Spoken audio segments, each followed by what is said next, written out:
Governo vai liberar aos trabalhadores 7 bilhões do FGTS em breve. Saiba tudo sobre essa liberação que vai ocorrer em 2026, ano de eleição no país. O ministro do Trabalho e Emprego, Luiz Marinho, revela que o governo vai permitir o saque de cerca de 7 bilhões de reais do FGTS a aproximadamente 10 milhões de trabalhadores. A medida faz parte do pacote de ações para mitigar o endividamento dos brasileiros, em preparação pelo governo federal, mas não é o único uso do fundo em estudo. Em entrevista essa semana, o ministro diz que o montante de 7 bilhões de reais é complementar à liberação do FGTS a trabalhadores que eram optantes do saque aniversário do fundo, foram demitidos e tiveram parte dos recursos bloqueados como garantia de empréstimos bancários. Marinho afirma que a Caixa bloqueou valores superiores aos das garantias que agora seriam liberados aos trabalhadores. Outra medida em formatação é a regulamentação do uso do FGTS como garantia de empréstimos consignados. O Ministério do Trabalho tem defendido que o trabalhador possa ampliar a fatia do fundo a ser usada como garantia. Hoje, o máximo é de 10% do saldo do fundo, mas isso não foi implementado por falta de regulamentação. Só é possível ofertar a multa de 40% do saldo do FGTS nas demissões sem justa causa no consignado. Com a mudança, o trabalhador poderá optar por usar toda a multa como garantia para obter uma taxa de juros mais baixa. Veja a seguir os principais trechos da entrevista, que também abordou a tramitação no Congresso da proposta do fim da escala 6x1 e da regulamentação do trabalho por aplicativos.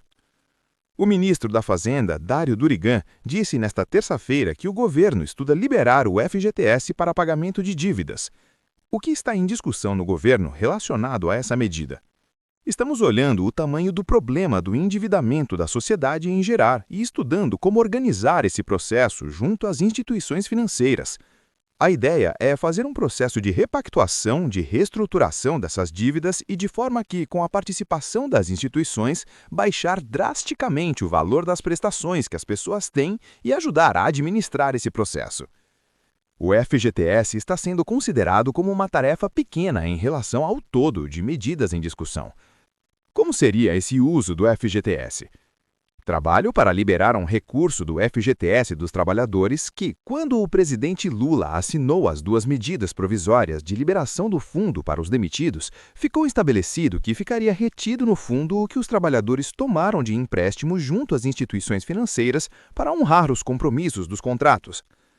Depois, comecei a receber reclamação de muita gente dizendo que a Caixa não liberou integralmente o que deveria. Fui estudar e, de fato, constatamos que tem um volume de recursos que a Caixa deixou na conta do trabalhador para que ele tomasse novos empréstimos. A medida provisória liberava tudo o que era do trabalhador. Queremos liberar. Qual é esse montante? Estamos falando de algo em torno de 7 bilhões de reais para cerca de 10 milhões de trabalhadores. Trabalhamos para liberar esse recurso. Na minha avaliação, não precisa de equação jurídica nenhuma para liberar. É a Caixa cumprir o que já estava determinado nas MPs e que não foi cumprido na totalidade. O senhor chegou a dizer que era contrário ao saque aniversário do FGTS, mas depois recuou. A pasta ainda pensa em fazer algo nesse sentido neste mandato? Não está em debate o fim do saque aniversário do FGTS e está fora de pauta. Conversei com o presidente Hugo Motta sobre isso. Se vamos debater em um futuro governo, eu não sei. O que debatemos é na questão do crédito. Ainda não está liberado, mas vai estar liberado o trabalhador, caso ele deseje, colocar uma parcela do seu FGTS como garantia para baixar ainda mais os juros praticados no empréstimo ao trabalhador. Como operacionalizar isso? O trabalhador já pode tomar empréstimo de até 35% da sua renda. O fundo, caso ele seja demitido, poderia usar uma parcela para quitar a sua dívida. Então, se ele disser, topo pegar 10% do fundo mais a multa para dar de garantia para ter uma taxa de juros menor e baixar a prestação do empréstimo, poderia. O endividamento está alto, apesar da baixa ocupação do país. A que o senhor atribui isso?